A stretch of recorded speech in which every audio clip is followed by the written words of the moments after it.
सम्मान की रक्षा। तुम्हारे पास में बहुत कुछ है जिसकी रक्षा करने के लिए तुमको चुनौती है। आपका जो सम्मान है उसकी भी रक्षा आपको करना पड़ेगा। सम्मान की दौलत को संभालने के लिए भी आपको सावधान रहना पड़ेगा, क्योंकि सम्मान कमाने में 2 पीढ़ी 3 पीढ़ी 4 पीढ़ी निकल जाती है तब सम्मान प्राप्त होता है। अगर चूक हो गई तो एक दिन में सम्मान अपमान में बदल जाता है। इसलिए सम्मान की रक्षा के लिए कितना ही त्याग करना पड़े, कितना ही संयम से रहना पड़े, पर अपने सम्मान को बचा लेना। याद रखना, सम्मान दौलत से बड़ी दौलत है। पैसा कहीं भी कमा सकते हो, लेकिन सम्मान जल्दी कमाया नहीं जा सकता है।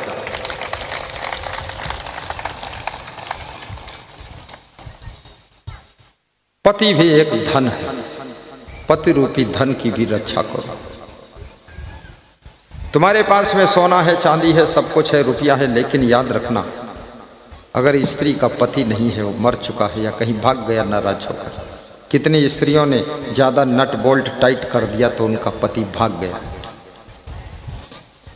इसलिए अपने अपने पतियों के नट बोल्ट भी बहुत टाइट मत करिए, थोड़ा ढील ढाल चलने दीजिए। ज्यादा सर्विसिंग मत करना, ओवरहॉलिंग मत करना, नहीं तो तुम्हारा पति भाग जाएगा और हरिद्वार में गंगा की किनारे रघुपति राघव राजा राम पता ना पावे सीताराम वहीं बैठा रहेगा। संसार के अंदर बिल्कुल सब राइट नहीं हो सकते हैं, थोड़ा थोड़ा ढील ढाल रहता ही। कितने लोगों ने अपने पत्नी की संपत्ति को समझा ही नहीं। पत्नी भी एक दौलत है, सोना चांदी भी ज्यादा कीमती पत्नी है आपकी। इसलिए पत्नी की दौलत को भी संभाल कर रखिए। 10 लाख का नुकसान हो जाए सह लेना, लेकिन अपनी पत्नी की रक्षा कर लेना। याद रखना, 10 लाख दे करके भी तुमको तुम्हारी पत्नी जैसी स्त्री मिलना कठिन है। एक साधु विशाल देव का शिष्य मुझको मिला, कह रहा था मेरी पहले वाली पत्नी मर गई, अगर वो होती तो मैं साधु नहीं बन पाता। तो हमने कहा उसमें क्या खासियत थी? अरे बोले उसमें सब गुण ही गुण थे। हमने कहा दूसरी जो लाई वो? बोले उसमें सब दुर्गुण ही दुर्गुण थे। उसने इतना नटबोल्ट टाइट किया कि भाग कर लंगोटा पहन लिया, भजन करने लगा। कितने लोग 2 पत्नियों की कृपा से साधु बनकर बैठे हैं। बाबा जी बन गए, अब क्या करें? मन नहीं था बाबा जी बनने का, लेकिन पत्नी ने जबरदस्ती बाबा बना दिया। और कितने पतियों ने अपनी पत्नी को इतना तंग किया कि वो मायके वापस लौट गई। गृहस्थ के घर की शोभा स्त्री से होती है, स्त्री के जीवन की शोभा पति से होती है, आंगन की शोभा बच्चों से होती है, आश्रम की शोभा साधुओं से होती है, और सत्संग की शोभा श्रोता भक्त नर नारियों से होती है। फूलों की शोभा भौरों की गुंजार से होती है।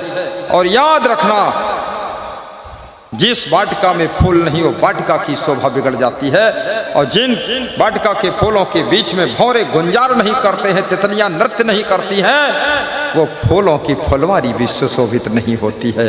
इसलिए आपके घर में आंगन में बच्चे भी खेलना चाहिए, और घर में स्त्रियों की पायल बजनी चाहिए, चूड़ियां बजनी चाहिए।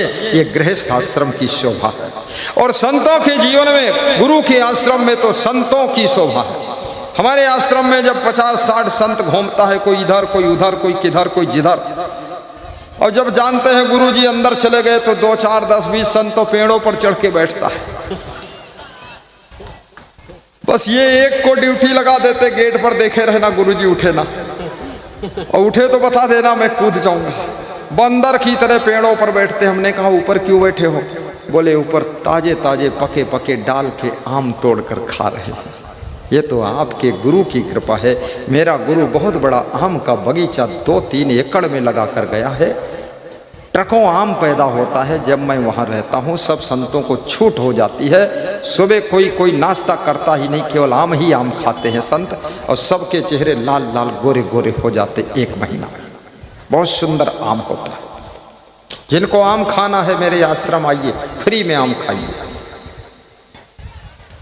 ज्यादा खाओगे तो तुम जानो, कम खाओगे तो तुम जानो, और नहीं खाओगे तो हम जाने। मेरा जो आश्रम है उस आश्रम को मेरे गुरु ने बनाया। और बाकी हमारे शिष्यों ने बनाया। मैं कोई आश्रम बनाता नहीं, बस सलाह भर दे देता हूँ। मैं केवल सत्संग करता हूँ। लेकिन आश्रम बहुत सुंदर है, स्वर्ग जैसा है।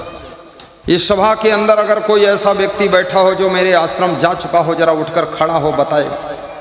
कोई है ऐसा जो आश्रम जा चुका है? कोई नहीं। बहुत अच्छा है, कोई मत जाना।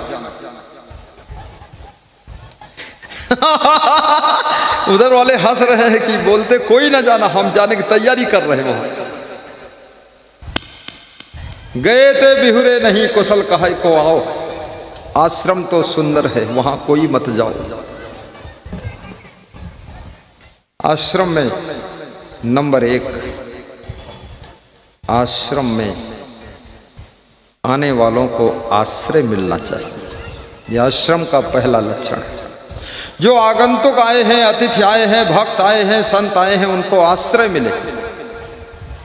दूसरी चीज, आश्रम में सबको आराम भी मिलना चाहिए, तकलीफ ना।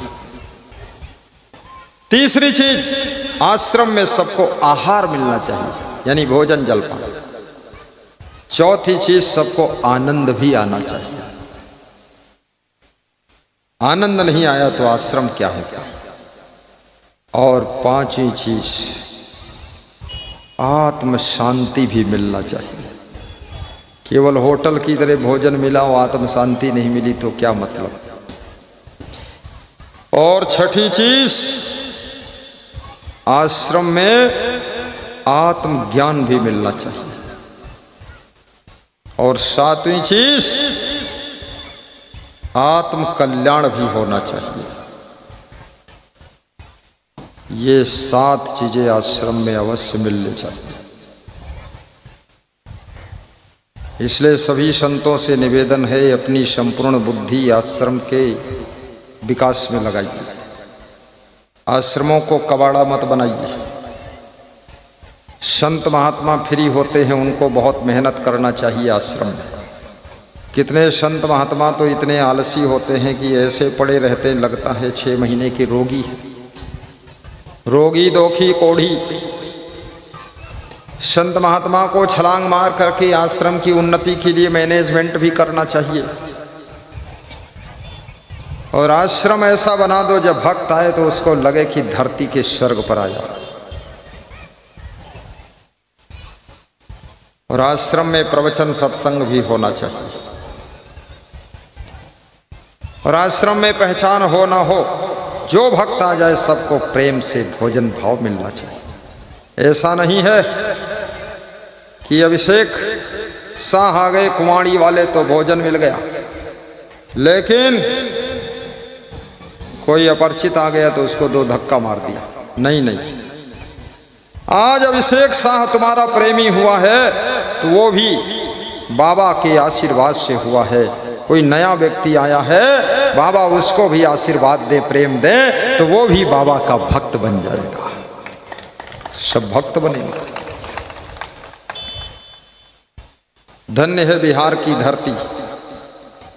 और जो संत लोग आश्रम को संचालित ना कर पा रहे, वो कृपया मुझसे मिले। आश्रम को ट्रस्ट में समर्पित करें। उनका आश्रम कुछ ही दिनों में, कुछ ही वर्षों में ऐसे चमकेगा जैसे चांदी चमकती है, सोना जैसे सुंदर। हम लोग बनाने का प्रयास करेंगे। और ये भी याद रखना, आश्रम को कभी किसी भी मठ के महंत को अपना नहीं मानना चाहिए। आश्रम पूरे संसार के लिए होता है, समाज के लिए होता है, सब भक्तों के लिए होता है, सभी मतपंथों के लिए होता है। और आश्रम सभी संतों के लिए होता है। आश्रम सेवा का स्थान होता है। आश्रम का अर्थ ही है आइए और श्रम कीजिए। आ माने आइए और श्रम माने श्रम करिए, मेहनत करिए, सेवा करिए। एक दिन रहो मेहमान और दूसरे दिन काम करो, सेवा करो तो बनो रहमान। और तीसरे दिन पड़े रहो, काम ही ना करो तो हो पूरे बेईमान। किसी के घर मेहमान बन करके जाइए, वहां पर भी बस 2-4 घंटे मेहमान रहिए, फिर दिमाग लड़ाइए, काम करिए।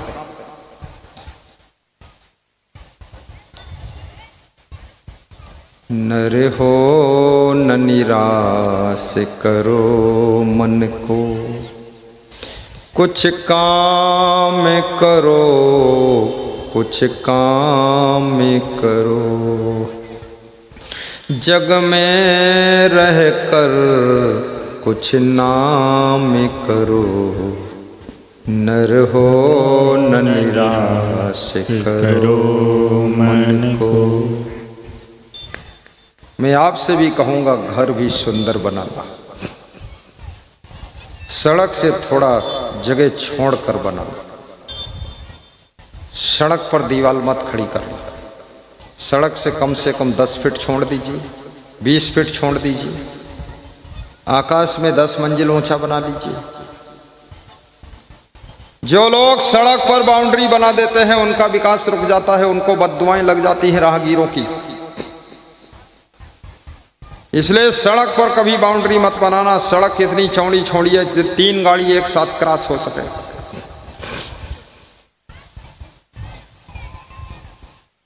और जहां रास्ते चौड़े चौड़े होते हैं उन्हीं रास्तों से चल करके लक्ष्मी भी तुम्हारे घर में विष्णु भगवान के साथ में आती है। ये सकरे रास्ते जिसमें गाय की बछिया भी नहीं निकल सकती है, 2 गाड़ियां आ जाएं आपस में टकरा जाएं, क्रॉस नहीं हो सकती है। बिहार के लोगों को विशेष संदेश दे रहा हूं, सड़क छोड़ के घर बनाना, सड़क पर बाउंड्री भी मत बनाना। कम से कम 10-10 फीट छोड़ दीजिए। आप देख लेना, आपके घर की सुंदरता भी बढ़ जाएगी और साथ साथ में तुम्हारी उन्नति भी प्रारंभ हो जाएगी। आकाश में ऊंचे जाइए। जब भी मकान बनाइए कम से कम 5 मंजिल का प्लान रखिए। लिफ्ट लगाने का भी प्लान रखिए, अन्यथा 3 मंजिल का तो रखिए ही। जब ऊपर मंजिल तुम बनाओगे तो नींव का खर्चा बचेगा। ऊपर मंजिल बनाओगे हवा भी ज्यादा लगेगी, गर्मी कम लगेगी। कीड़े मकोड़े सांप बिच्छू ऊपर चढ़ के नहीं आ पाएंगे। और ऊपर मंजिल जब मकान बनाओगे ना, तुम्हारा खुद ही मन जल्दी नीचे उतरने का नहीं होगा, तो गांव घूमने भी कम जाओगे। गांव में घूमने की आदत भी छोड़ो, द्वार द्वार पर बैठ करके सबका हालचाल लेना, अपने घर का हालचाल पूरा बिगाड़ देना, इस आदत को भी छोड़िए।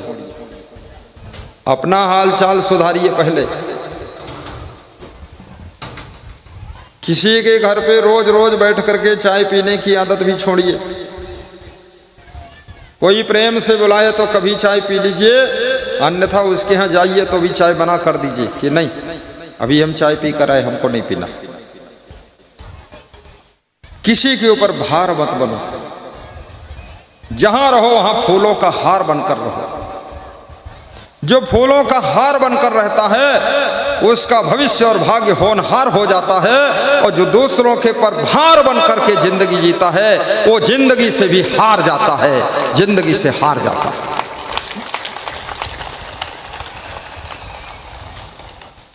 विद्यार्थी जीवन अनमोल है, अंतर्मुख हो जाइए। सभी विद्यार्थियों से निवेदन है, फैशन और बाह्य आकर्षण से अपने मन को मोड़ लीजिए। पिक्चर और गंदे गानों से मन को पीछे हटा लीजिए। अपने घर की समस्याओं से भी मन को खींच लीजिए। विषम परिस्थितियों में भी उलझने की कोशिश मत कीजिए। अभी तुम्हारे माता पिता जिंदा है तो टेंशन मत ले, तो 5 साल डट करके पढ़ाई कर दे, और इतनी पढ़ाई कर कि पढ़ाई करने के बाद में अगर 3 पीढ़ी से गरीबी है तो उस गरीबी को भी रद्द कर दे। शिक्षा जीवन में चमत्कार लाती है। संस्कार जीवन के आकार को सुंदर बना देते हैं। संघर्ष करने की शक्ति हर समस्या से पार होने के लिए आपको ताकत देती है। घबराने वाले लोग फूलों की राह पर भी गिर पड़ते हैं फिसलकर, और हिम्मत से आगे बढ़ने वाले लोग कांटों के पथ पर भी मुस्कुराकर आगे बढ़ते चले जाते हैं, मंजिल को प्राप्त करते हैं। दुनिया के अंदर कोई कठिन काम इतना नहीं जिसको तुम कर न सको। काम तो बहुत दुनिया में है, जिसको कर सकते हो उसको करो। कोई जरूरी नहीं जो ये करते वही तुम करो। तुम अपनी क्षमताओं का आकलन कीजिए, अपनी बुद्धि का आकलन कीजिए, अपने आप को तौल लीजिए, उसके बाद स्वयं विचार करके डिसीजन ले करके आगे कदम बढ़ाइए। किसी की देखा-दुनी में, किसी की बराबरी में, और किसी के कहने से और किसी को कंपटीशन लगा देने से ऐसे काम कभी मत करिए। आप अपनी क्षमताओं का आकलन करिए, मैं क्या कर सकता हूं। आपके अंदर अनंत शक्ति छिपी हुई है। तुम्हारी बहुत सारी शक्ति टेंशन में, दुख में, चिंता में, कलह कलेश में, उलझन में, इसी में निकल जाती, स्ट्रेस में पड़ी रह जाती, मरी रह जाती, सोई रह जाती है। ये सब झंझा बातों से अपने आप को ऊपर उठाइए। जैसे म्यान के अंदर जो तलवार है, याद रखना वो तलवार एक उंगली को भी नहीं काट पाती है, और जब वही तलवार म्यान से बाहर निकल जाती है तो गर्दन को काट कर भी अलग कर देती है। ऐसे तुम इस दुनिया की उलझनों की, संघर्षों की, इस दुनिया के दुखों की म्यान के अंदर फंसे रहोगे तो तुम्हारी धार काम नहीं करेगी। अपने आप को जगत की उलझनों और जगत के दुखों के म्यान से बाहर खींचिए, फिर देखिए आपके अंदर कितनी चमत्कारिक शक्ति पैदा होगी। तुम सब कुछ कर सकते हो, अपनी ताकत को पहचानो।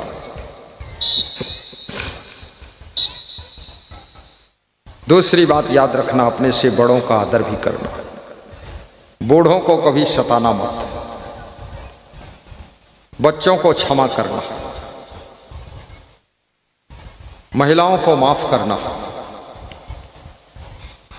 अपने पति से बहुत प्रेम रखना, अपने वाइफ को कभी कभी धन्यवाद भी देना, बहन का भी हाल चाल कुशल मंगल ले लेना, गांव के वरिष्ठ लोगों का आदर करना,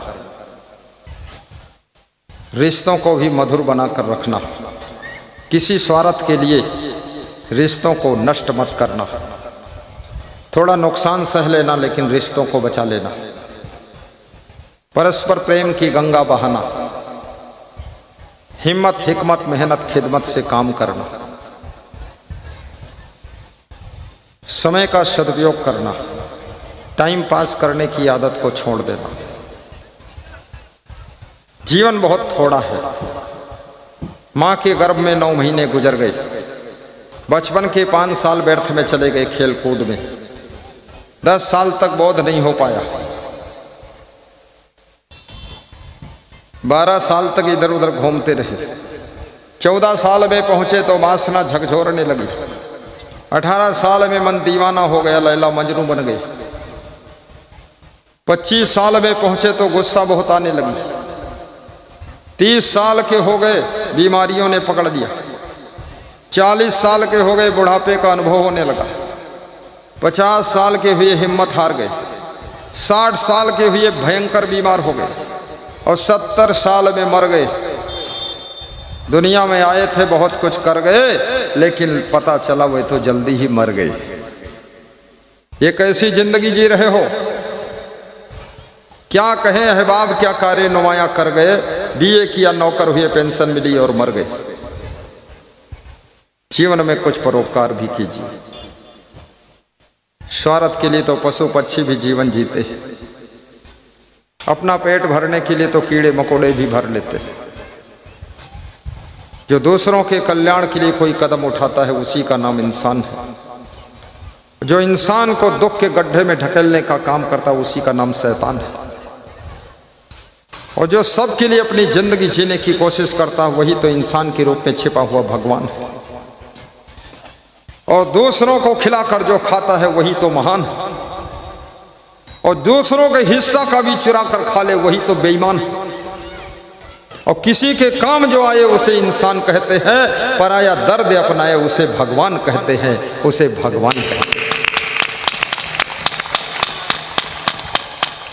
और तालियां जो बजाए उसे महान कहते हैं।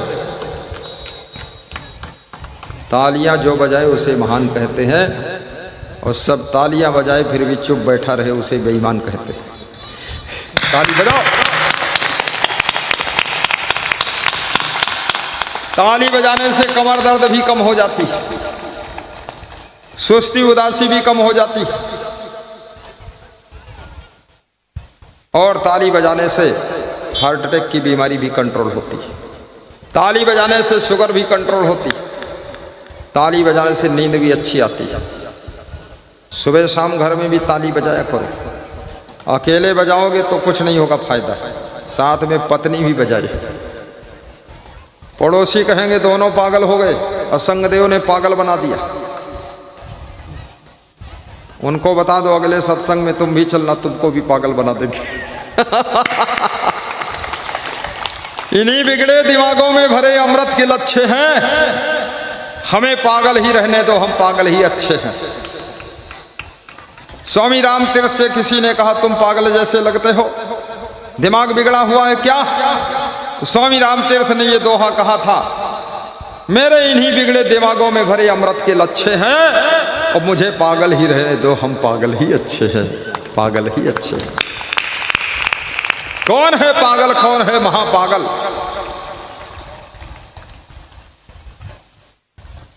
एक प्रोफेसर सिगरेट पीता था, और सिगरेट पी करके सिगरेट की खाली डिब्बियां खिड़की से बाहर फेंक देता था। एक दिन उसने खिड़की से झांक कर देखा, कोई व्यक्ति खिड़की के बाहर सिगरेट की खाली डिब्बियों को बटोर कर थैले में भर रहा। जोर से उस प्रोफेसर को हंसी आ गई। ये भी पागल आदमी जो सिगरेट की खाली डिब्बियां में कचरा समझकर फेंक दिया हूं, उसको बटोर कर भर कर लिए जा रहा, पता नहीं कहां। जब प्रोफेसर जोर से हंसा तो सिगरेट की खाली डिब्बियां भरने वाला जो पागल जैसा आदमी था वो बहुत जोर से हंसा। तो प्रोफेसर ने पूछा तू इतने जोर क्यों हंसता है? तो उसने कहा प्रोफेसर साहब पहले तो आप हंसे हैं, आप बताइए आप क्यों हंसते हैं? प्रोफेसर ने कहा मैं तेरे पागलपन को देखकर हंसा। ये सिगरेट की खाली डिब्बी कचरा समझकर मैंने फेंका, वो कचरा तू इकट्ठा कर रहा तो पागल नहीं और क्या? तो उस व्यक्ति ने जो जवाब दिया वो सुनने जैसा जवाब है। जवाब सुनकर हंसी आ सकती है आपको, अपनी हंसी संभालना। उसने कहा ये सिगरेट की खाली डिब्बियों को मैं इकट्ठा कर रहा हूं, इससे जा करके मैं अंगीठी का कोयला जलाऊंगा, इसलिए तुम आप मुझको पागल समझकर हंस रहे हो। लेकिन इस सिगरेट डिब्बी के अंदर रहने वाली सिगरेट को पी करके आप अपना कलेजा जलाते हो प्रोफेसर साहब, इसलिए आप महापागल हो। हम आपके महापागलपन को देखकर हंस रहे हैं, तुम मेरे पागलपन को देखकर हंस रहे हो। मैं तो सिगरेट की खाली डिब्बियों को जला करके इससे कोयला जलाऊंगा, इसलिए पागल, और इसके अंदर रहने वाली सिगरेट पीकर तुमने अपने कलेजा को जलाया है, इसलिए प्रोफेसर साहब तुम महापागल, और तुम्हारे महापागलपन को देख करके मैं जोर से हंस रहा हूं। इस दुनिया के अंदर पढ़े लिखे लोग भी महापागल का काम करते रहते हैं। मैं निवेदन करूंगा नशा व्यसन से दूर रहिए। नशा नाश की जड़ है भाई, जिसका फल से दुखदाई। शराब तुम नहीं पीते हो, बल्कि शराब तुमको पी जाती है। शराब तुम्हारा धन पी जाती है, इज्जत पी जाती है, सम्मान को पी जाती है, तुम्हारी जमीन को भी पी जाती है। जुआ तुम नहीं खेलते हो, बल्कि जुआ तुम्हारी जिंदगी को खेल देता है। पांडवों ने जुआ खेला था शकुनी के साथ में, जुआ में अपनी पत्नी द्रौपदी को हार गए थे। वो जुआ के कारण ही महाभारत युद्ध की रणभूमि तैयार हो गई थी। ये कहानी हमारे आप को समझाने के लिए है कि जुआ खेल करके आदमी अपनी पत्नी को हार सकता है, जिसका नाम युधिष्ठिर है, जो धर्मराज कहलाता है। तुम जुआ खेल करके कितना बर्बाद हो सकते हो। होली दिवाली में भी जुआ मत खेलना। ताश खेलना भी मूर्खता है, पागलपन का काम है। एक पत्ता पर दूसरा पत्ता फेंकना, तीसरा पत्ता फेंकना, फिर कहते हो छक्का मारा, मुक्का मारा, इक्का मारा, दुक्का मारा। मैं तो समझता तुम्हारे दो धक्का मारा। फालतू काम, अमूल्य समय बर्बाद होता है इन चीजों में, और समय गंवाना महा मोड़ता है। मनुष्य जीवन मिला है ये ताश के पत्ते फेंकने के लिए नहीं मिला है, शराब पी करके नशे में डूबने के लिए नहीं मिला है। ये मनुष्य का जीवन बीड़ी सिगरेट गांजा तंबाकू खाने पीने के लिए नहीं मिला है। ये मनुष्य का जीवन भक्ति करके आत्मा की मुक्ति करने के लिए प्राप्त हुआ है। जिसके लिए जीवन मिला है उस काम को करना चाहिए, ना कि फालतू कामों में जीवन गंवाना चाहिए। संत लोग भजन गा दें कृपया, बहुत देर हो गई भजन नहीं गाया। सकल संत गुरु जन जो समझा रहे हैं, ये चर्चा भुलाना महामूढ़ता है। संत गुरु जन जो धन्य है कन्हेली समझा। श्री कृष्णदेव जी, सत्यनारायण जी, उदानंद खड़े होकर देखो, पीछे हाथ जोड़ो, देखो जनता का दर्शन करो। अंजना देवी खड़ी हो जाओ, ऐसा लगता है कुंवारी का ही सकल संत अभिषेक देखो पीछे मुड़ के। समझा रहे। सुरेश खड़े हो जाओ, ए रमेश सुरेश, चर्चा भूला। कितना भीड़ है, ऐसा लगता कुंभ मेला जमा हुआ। हमारा प्रबंधक पंडाल बढ़ाते बढ़ाते थक गया है। सुरेश हाँ ठीक, बैठो, आनंद आ गया। तुम लोग ताली नहीं बजाए, लोग खड़े होकर तुम्हारा दर्शन कर रहे हैं, चुप पे बैठे हो। एक एक बात पढ़ाना पड़ेगा। कोई बोला चाय ले आओ, तुमने सूखी चाय की पत्ती रख दी। अरे चाय पानी में डाल के बना के दूध मिला करके शक्कर डाल के लाओ। मैंने इनसे कहा मुड़ करके देखो, तो तुम्हें ताली बजा देना चाहिए था, तुम्हें हाथ जोड़ रहे लोग। वाह भोले भाले, पुरुष है भोला और स्त्री है भोली, अब भोला भोली दोनों मिलकर के सब डोलम डोली।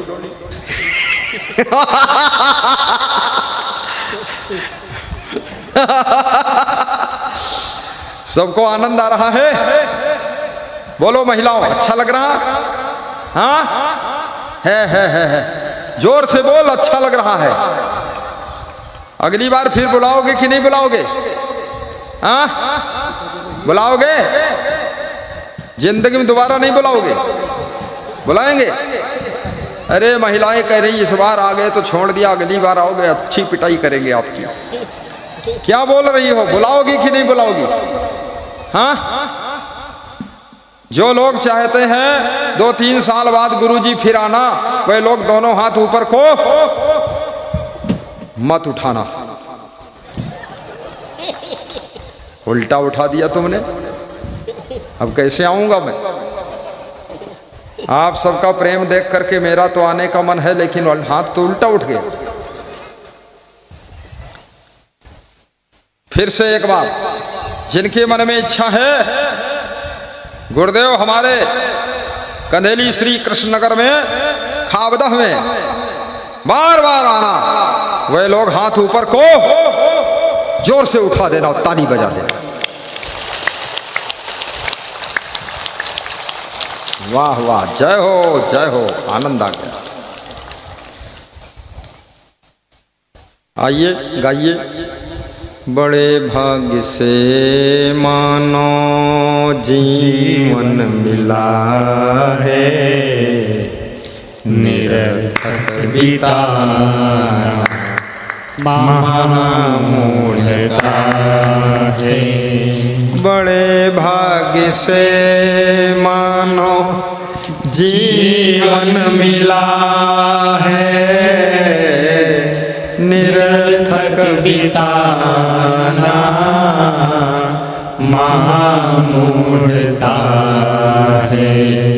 सकल संत गुरु जन जो समझा रहे हैं, ये चर्चा भुलाना महामूढ़ता है। सकल संत गुरु जन जो समझा रहे हैं, ये चर्चा भुलाना महामूढ़ता है। बहुत शीघ्र ही अपना उद्धार करे लो कर सको परे उपकार कर लो। बहुत शीघ्र ही अपना उद्धार कर लो।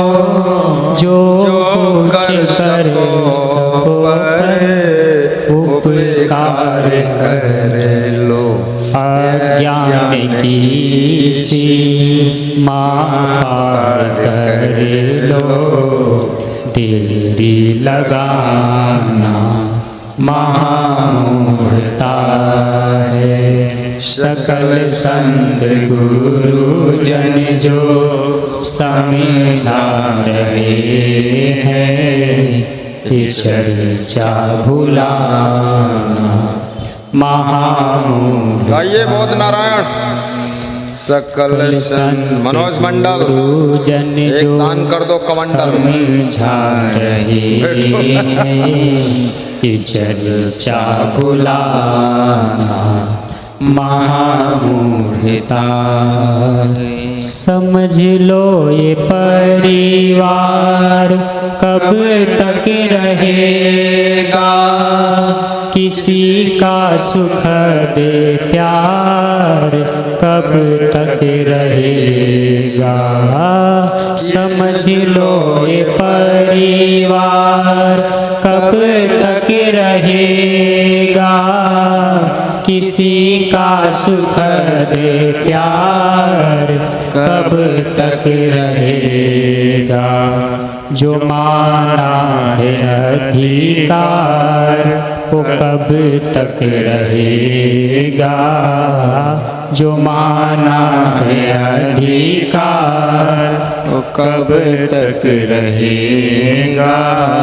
नहीं समझ पाना महामूढ़ता है।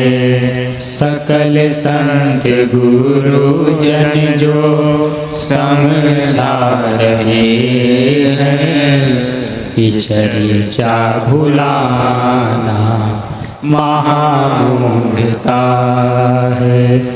जहाँ रह रहे हो निकलना पड़ेगा, नहीं चाहने पर भी चलना पड़ेगा। नहीं चाहने पर भी चलना पड़ेगा।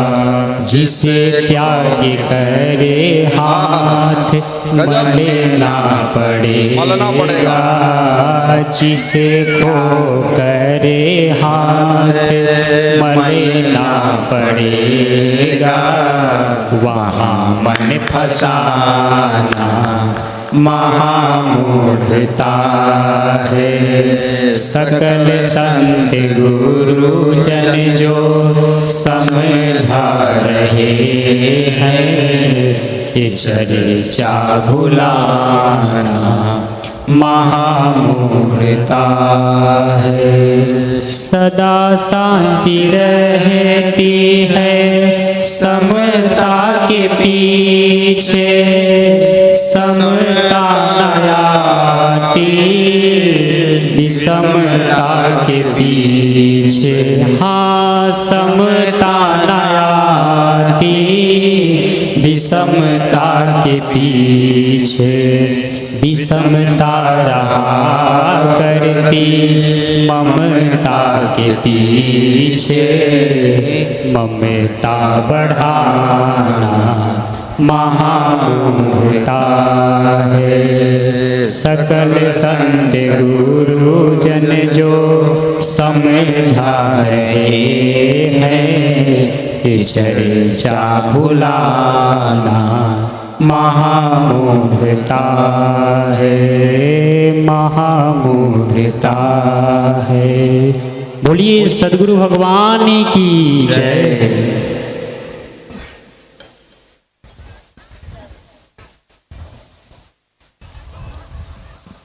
सकल संत गुरुजन जो समझा रहे,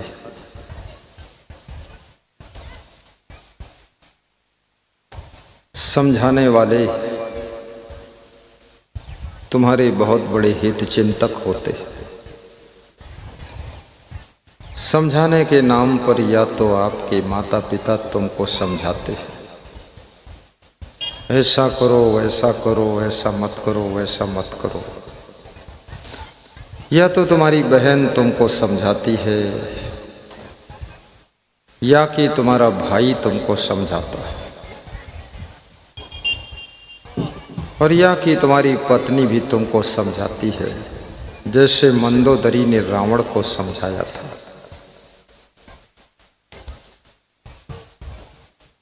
क्योंकि पत्नी तुम्हारी हित चिंतक है। कभी कभी पति भी अपनी पत्नी को समझाता है कि जिद न करो।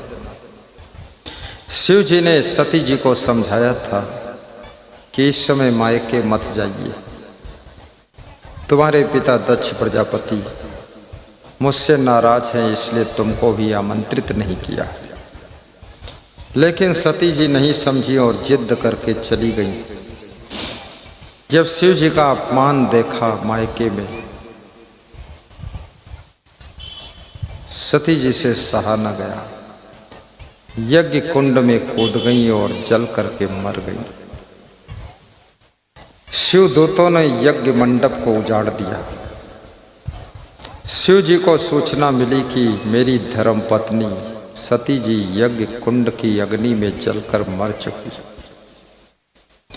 शिव जी का मन भी दुख में डूब गया कि मैंने मना किया था लेकिन वो मानी नहीं।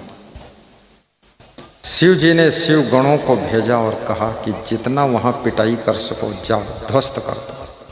शिव गणों ने आकर के दक्ष प्रजापति को बहुत पीटा। सती जी के पिता का नाम दक्ष प्रजापति था।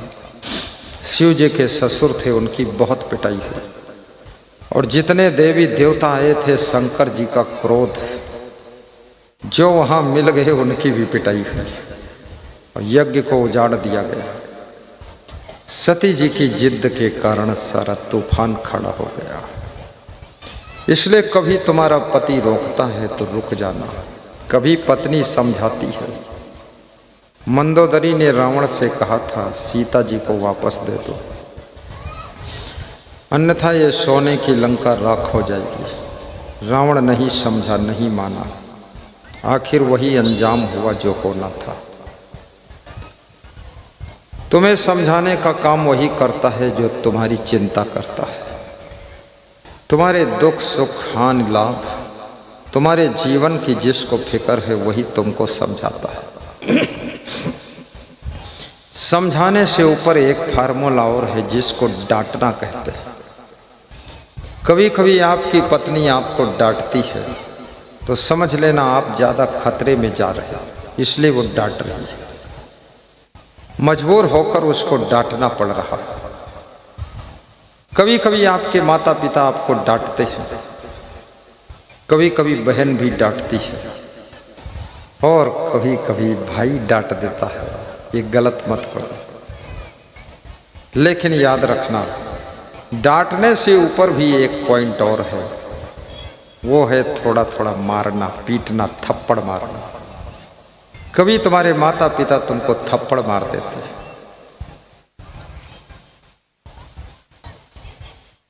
फिर भी जो नहीं सुधारता है अपने को, वो पतन के मार्ग में चला जाता है। समझाने वाले, डांटने वाले, थप्पड़ मारने वाले तुम्हारी जिंदगी की चिंता करते हैं, इसीलिए वे समझा रहे हैं। इसलिए कबीर साहब कहते हैं, मैं कहता सुरझावन हारी तू राख्यो अरुझाई रे। मैं तो जिंदगी को सुलझाने वाली बात कहता हूँ, लेकिन तुमने अपनी जिंदगी को न जाने कितनी कितनी जगहों पर उलझा के रखा है।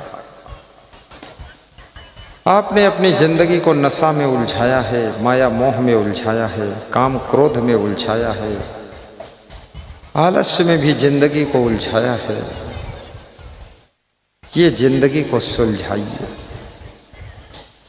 और जब जीवन में बहुत सी उलझने आ जाएं तो उस समय क्या करना चाहिए? उलझने घेर लें सब तरफ से तुम्हें, तो हौसले से उन्हें आप सुलझाइए। समस्याओं के बीच में घबराना नहीं चाहिए। अपनी उलझनों को सुलझाने के लिए हौसला बुलंद करना चाहिए।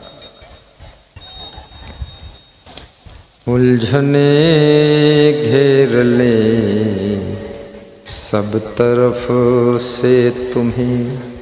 जय हो जितेंद्र नारायण जी, गट्टी पट्टी वाले हैं ये, मधुबनी से गुरुदेव के महान भक्त। ये मृत्युंजय जी हैं मधेपुरा से, ये भी महान भक्त है। गुंजन का पति है, वो ललिता का पति है। उनके घर भी गया हूँ, इनके घर जाना बाकी है। ये मेरे लिए घर बना रहे। उलझने घेर ले सब तरफ से तुम्हें, हौसले से उन्हें आप सुलझाइए, हौसले से उन्हें आप सुलझाइए। हौसला जब टूट जाता है, याद रखना जीती हुई बाजी भी तुम हार जाते हो। और हौसला जिनका बुलंद है, हारी हुई बाजी भी तुम जीत कर वापस लौटते हो। इसलिए अपने हौसला को बुलंद रखना चाहिए। राजनीति के क्षेत्र में भी हौसला की जरूरत है। चुनाव चल रहा है, घबराइए मत। चुनाव प्रचार इस तरह से करिए कि मेरी बाजी ही जीतेगी, मन में जरा भी संदेह मत रखिए और मेहनत में कसर मत रखिए। और दूसरों पार्टियों की कसूर को बताने में भी चूकिए मत। उनकी कसूर बताइए और अपनी मेहनत में कसर मत रखिए। फिर देखिए समाज पर असर पड़ेगा और जीत आपकी होगी। बुलंद हौसला होना चाहिए आपका। साहस जीत की चाबी है। सहनशीलता सुख की कुंजी है। क्रोध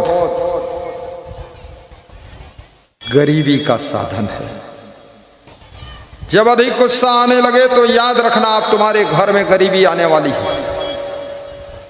जब परिवार के सभी सदस्यों को क्रोध आने लग जाए, गुस्सा आने लग जाए, सब टिल चिड़चिड़ करने लग जाए, तो समझ लेना तुम्हारे घर से लक्ष्मी रूठने वाली है और तुम्हारे घर के भीतर दरिद्र नारायण करके बैठ जाएगा।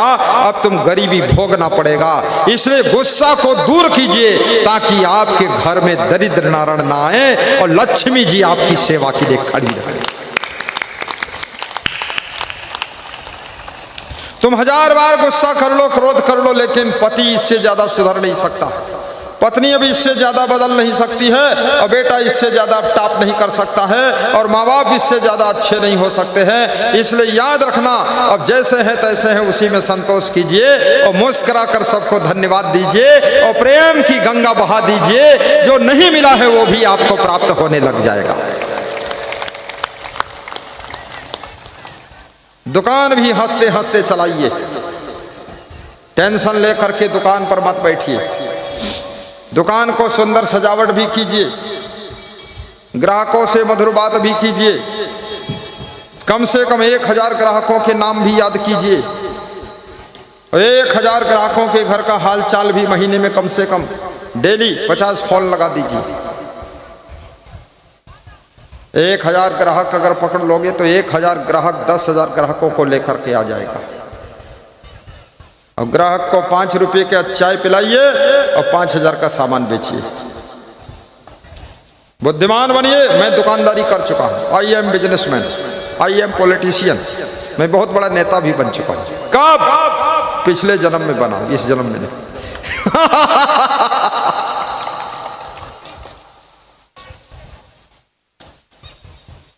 उन्नति करिए। 2 चीजों में अपने मन को लगाइए, उन्नति और भक्ति। किसी देवी देवता की भक्ति करते हो तुम्हारी इच्छा, लेकिन गुरु की भक्ति जरूर करो, अन्यथा मांग जाओगे भिक्षा। रावण शंकर देवता की भक्ति करता था लेकिन गुरु की भक्ति नहीं करता था। रावण का पतन हो गया, चरित्र का पतन हुआ, रावण के विचारों का पतन हुआ, रावण का नुकसान हुआ, रावण परेशान हुआ और रावण की सोने की लंका राख हो गई। राम भगवान शिव जी की भी भक्ति करते थे, गुरु भक्ति भी करते थे, विश्वामित्र की भक्ति, भरद्वाज की भक्ति, वाल्मीकि की भक्ति और वशिष्ठ की भक्ति, सब संतों की भक्ति करते थे। प्रथम भगत संतन कर संगा, ये भगवान राम का फार्मूला था। इसलिए भगवान राम पूजनीय हो गए, वंदनीय हो गए और घर घर में उनके मंदिर बन गए, फोटो की पूजा होने लग गई। फर्क कितना है, शिव को रावण मानता है और शिव को राम मानते हैं, तो रावण हारा क्यों, राम जीते क्यों?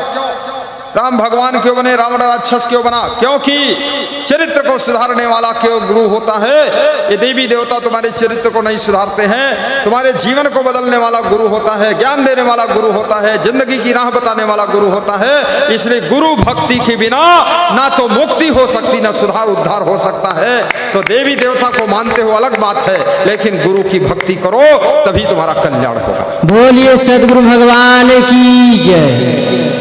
आज 10-12 लोगों ने गुरु मंत्र लिया है, गुरु दीक्षा लिया है, दूर दूर से आए थे, अनेक जिलों से आए थे लोग। मैं आपसे भी कहूंगा, जो गुरु मंत्र नहीं लिया अभी तक गुरु मंत्र ले लेना। कितने लोग बचे हैं गुरु मंत्र नहीं लिए हैं? जो गुरु मंत्र नहीं लिए हैं हाथ ऊंचा करके बताइए। सब गुरु मंत्र ले चुके हैं, उधर बचे हैं 2-4 लोग, बाकी ये सब संत बनकर बैठे हुए। बीच में और है, अरे हाथ उठा दोगे तो ऐसी दृष्टि डाल दूंगा, बिना मंत्र भी काम हो जाएगा। हाँ, डर मारे हाथ नहीं उठाते हैं कि लोग कहेंगे अभी तक निगुरा बनकर बैठा है। अरे शर्माइए मत। चलो, जो लोग गुरु बना चुके हैं दोनों हाथ ऊपर उठाकर बताओ। जिन्होंने गुरु बना लिया हाथ ऊपर उठाइए। Very good. अब नीचे हाथ कर लो। जिन्होंने गुरु नहीं बनाया कोई बात नहीं, लेकिन हाथ तो उठा दो, दोनों हाथ उठा दो। Very good. 80% लोगों ने गुरु मंत्र ले लिया है, 20% लोग बचे हैं, इनको मैं चेला बनाऊंगा, इनका गुरु मैं बनूंगा। दमादम मस्त कलंदर और मेरे चेलों का पहला नंबर।